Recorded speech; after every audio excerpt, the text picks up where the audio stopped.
Are you struggling to lead? Maybe it's time to start thinking about not doing things your way and trying to do things a different way. Today, 5 more leadership lessons from the world's greatest leader.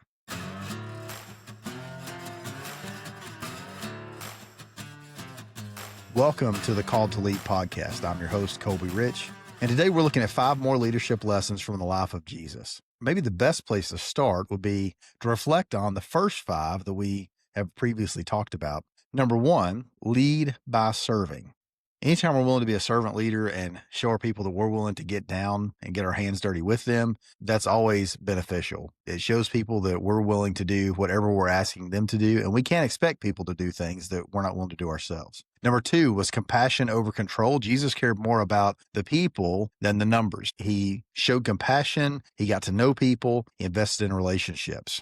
The third thing, number 3, pray before you lead. Never a bad idea to pray before making any decisions, and it's never a bad idea to pray before you step into a leadership role or a specific leadership time or event. Number 4, empower, don't micromanage. Jesus sent the disciples out and entrusted them with the mission. As a matter of fact, when he was gone, they carried on the mission. They carried on the work. He empowered them, and he didn't just look over their shoulder all the time. We struggle with that sometimes with trusting people, but if we don't trust and we don't train, that's a leadership problem. That's not on our people. That's on us. So we have to empower and not micromanage. And number 5, stay focused on the mission. When you know your purpose, when you know where you're headed, it's a lot easier to get there. And so we have to focus on the mission. And now let's get into the next 5, number 6 through 10, leadership lessons we can learn from the life of Jesus. Number 6, lead with integrity, not image. Let your yes be yes and your no be no, Jesus said in Matthew 5:37. What does that mean? Jesus didn't play games and didn't just speak double meanings. He was consistent. What he said matched up with what he did. And we have to be the same way. Our words and our actions need to line up.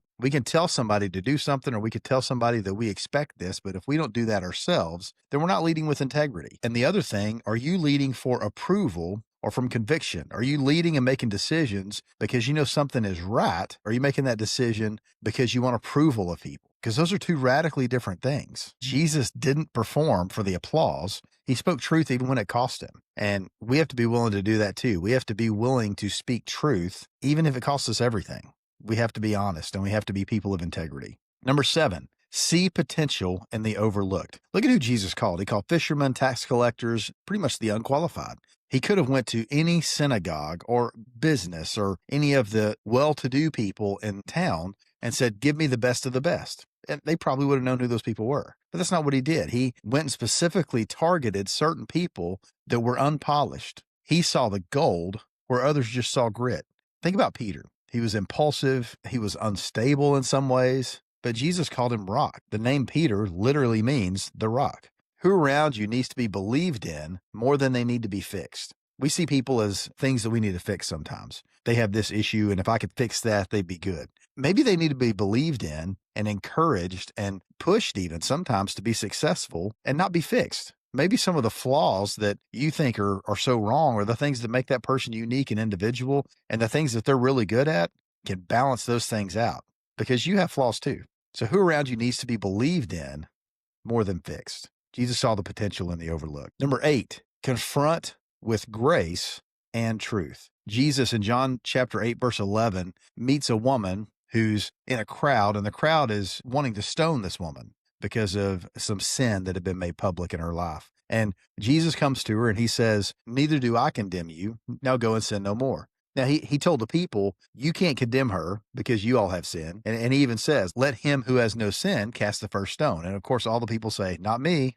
I'm messed up too. I'm not perfect either. Jesus, the only person who was perfect and the only person who could have condemned her, chose not to.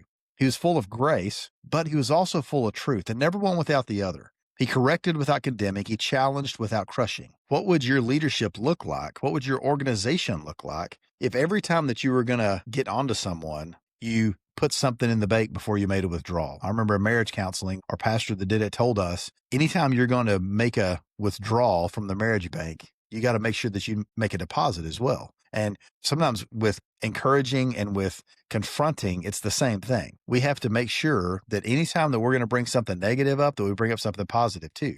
Look at it this way. If I were to come to you and say, you're terrible at this, you need to do better. You may not take that well, but if I were to come to you and say, you're good at this, this, this, and this, but I see you're struggling a little bit in this area. What can I do to help you? Because you're so good at so many other things. Let me help you in this one area. The person's probably going to take it a little bit better. And we need to make sure that we do that we confront with truth, but also with grace. And the other thing is that confronting with truth, we can't sugarcoat things. We have to tell the truth, but it doesn't mean we have to be nasty when we do it. We can go and we can say, look, you're struggling in this area. I'm here to help you. You're good at these things. You're not good here. Let's work on this together. Can people hear truth from you without feeling ashamed? If not, maybe you need to work on grace. Or maybe you're good at showing grace, but it's hard to have those difficult conversations and to bring truth. Jesus did both. And as a good leader, we're called to do that as well. Number 9, build a core, not just a crowd. In Mark 3:14, it says that Jesus appointed 12 that he might be with them. Well, what does that mean? Jesus understood small groups. Jesus understood that small group mentality of investing in a few. Now, the Bible says that he had the 12, and really he had a group of 3 or 4 inside of that he was even closer to. Then he had a group of about 70, and then there were hundreds and even thousands that followed him. But he really poured into this small group. Jesus drew the crowds, of course, but he really poured into these other people. So his model was depth over width. Long meals, real conversations, shared life. That's what he cared about. One of the things I love about the fire station is that we have the kitchen table where we can sit and we can all talk about things. We can talk about calls. We can talk about our lives. And that happens every meal that we sit down together. It's one of the great things I love about the fire service. And leadership isn't about impressing the many. It's about investing in the few. You could have a handful of people that you're really making an impact with and really be a much greater leader than someone who has a whole lot of followers, but you're making minimal impact. Take that group that you're in charge of, take that small group of people, whoever it is, that's in your span of control or in your leadership circle, your circle of influence, and pour into them, because that's where real leadership happens and that's where real change happens. Jesus understood that. He built the core, not the crowd. Number 10, finish the mission no matter the cost. Jesus definitely got that. In John 19:30, he said, while he's hanging on the cross, it is finished. He completed what he come to do. He didn't quit when it got hard. He endured betrayal, suffering, the cross, so many terrible things. And he didn't cut corners or seek shortcuts. He just saw it through to the end. He knew what was expected. He knew what he was getting into. And something else to think about is that legacy isn't built on a single moment of success, but on a lifetime of faithfulness. My family, we love going to the mountains. And one of the things that we experienced a couple of years ago was we were on top of this mountain. We were almost 13,000 feet high, and it started sleeting on us and the wind started blowing. And as beautiful as it was on the mountain, the thing about a mountaintop is it's beautiful at the top, but it'd be really hard to live there. You have to come back down to the valley sometimes, but that's where the work happens. And a lot of times we think about legacy being a moment of success, but it's really a lifetime of faithfulness. Are you consistent? Are you faithful in living out your mission? Because the day-to-day grind, that's where leadership really happens. We can learn so much from the life of Jesus as far as being leaders. Thanks for joining us today. If you would, subscribe and like to get more content like this. Share so that more people can hear this that may need to. And thanks for joining us again today on Call to Lead.